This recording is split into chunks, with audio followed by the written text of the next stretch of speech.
Tuhan bersamamu. Inilah Injil Yesus Kristus menurut Markus. Pada suatu hari, Yesus berangkat ke daerah Yudea dan daerah seberang sungai Yordan. Di situ orang banyak datang menemui dia, dan seperti biasa Yesus mengajar mereka. Maka datanglah orang-orang Farisi hendak mencobai Yesus. Mereka bertanya, bolehkah seorang suami menceraikan istrinya? Tetapi Yesus menjawab mereka, apa perintah Musa kepadamu? Mereka menjawab, Musa memberi izin untuk menceraikannya dengan membuat surat cerai. Lalu Yesus berkata kepada mereka, karena ketegaran hatimulah Musa menulis perintah untukmu. Sebab pada awal dunia Allah menjadikan mereka pria dan wanita. Karena itu pria meninggalkan ibu bapanya dan bersatu dengan istrinya. Keduanya lalu menjadi satu daging. Mereka bukan lagi dua, melainkan satu. Karena itu apa yang dipersatukan Allah janganlah diceraikan manusia. Setelah mereka tiba di rumah, para murid bertanya pula tentang hal itu kepada Yesus. Lalu Yesus berkata kepada mereka, barang siapa menceraikan istrinya, lalu kawin dengan wanita lain, ia hidup dalam perzinahan terhadap istrinya itu. Dan jika istri menceraikan suaminya lalu kawin dengan pria lain, ia berbuat zina. Demikianlah Injil Tuhan.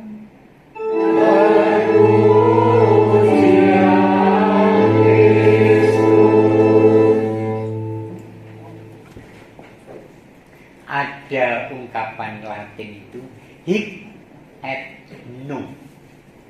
Hic H-I-C, hic itu di sini. Et nunc dan nunc itu saat ini.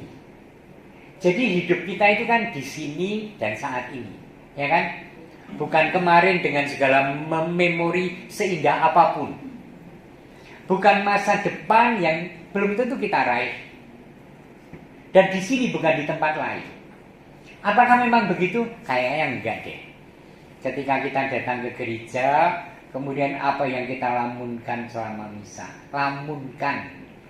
Tidak di sini, ya kan?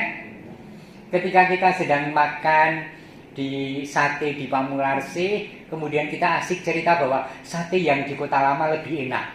Padahal Anda sedang makan sate di Pamularse, tapi ceritanya tentang sate di Kota Lama. Tidak nung, tidak sekarang dan hic dan di sini.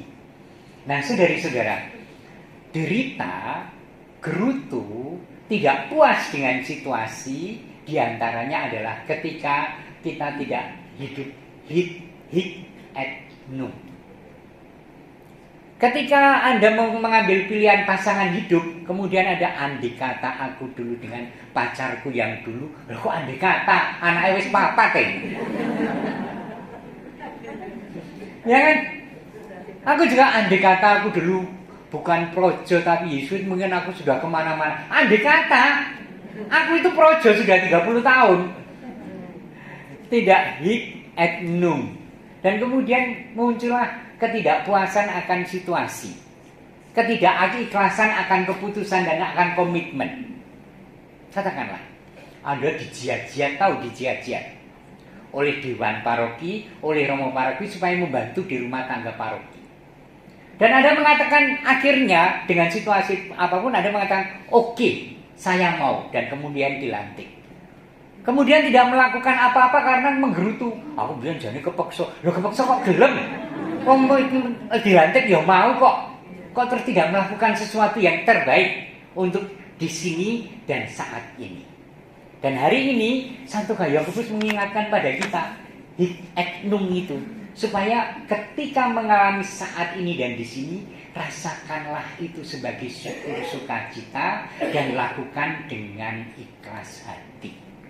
Maka hidup kita penuh dengan kegembiraan dan kepuasan saat demi saat, langkah demi langkah. Hic et nunc. Ketika Anda sedang sakit, jangan mengatakan aduh, nanti kalau sudah siap aku kok ya rimangan kok kaya yo sembrono. Wis wingi rasah dieling-eling, saiki lagi loro, rasakno. Rasakno ki tegese ora mung syukur rasakno enggak, tapi rasakanlah. Ya, bahwa banyak orang juga seperti yang sedang Anda atau kita alami ketika ada dalam titik Anda mengatakan kesulitan atau derita atau sengsara atau cungkel atau apapun. Hic et nunc. Amin. Sekarang kita sedang merayakan kasih, cuma ya. Dan romonya sedang berkhutbah. Firman-Nya adalah 1 Yakobus dan Injil Markus, dan kita sedang mempersiapkan puncak hidup, yaitu Ekaristi, dengan membawa segala permohonan dalam hati dan yang diintensikan juga di altar ini. Amin. Kemuliaan kepada Bapa dan Putra dan Roh Kudus. Panjang segala abad.